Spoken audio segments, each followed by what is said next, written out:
Highlight tayo ng purple red. Okay, tapos base natin is ano man tawag yun? Red brown. Red brown. Or summer. And then haircut no? Delayer Yeah, natin. layer. Bangs. Curtain na medyo mahaba. Curtain naman. Okay. Tapos may bago kaming home care. Nakikita mo? Excited nga ako dun eh. Ora. Mamaya papaliwanag ni Direk.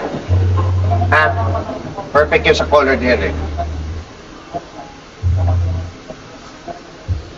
Ayos na. Then, after color, shampoo lang ito. Ayan. So when you look closer, i-closer mo. Ayan. Kumapit na yung kulay. Ngayon, ang tendency niyan, kaya ganyan siya katigas. Kasi, yung moisture ng gamot, moisture, okay, ulitin ko, para mas madali maintindihan. Ang hair composed ng moisture. Okay, so may moisture sa loob.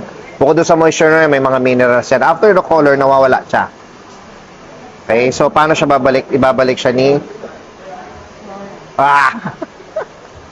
Endorser ka na. So ito gagamitin natin.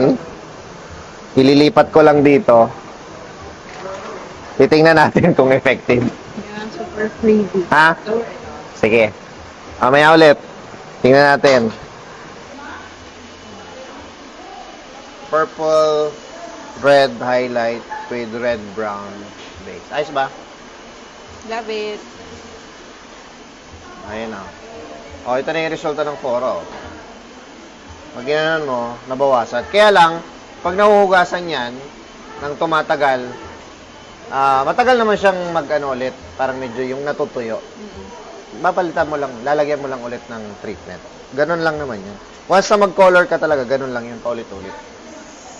Okay, alagaan mo na lang, ha? Yeah, thank you. Pakita mo yung likod. Ganda ng kulay. First time natin to, no? Kasi lagi tayong no? Laging, ano yung kinukuha? Ash gray. blonde, ash gray. So, first time namin magkulay ng ganitong klaseng color. Okay? Maraming salamat. Perfect. Gusto to ngayon eh.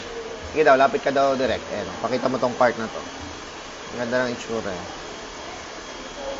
At least hindi na tayo nag-lightening, no? Yeah. Para hindi madry yung buhok. Ayos na. Thank you. Thank you.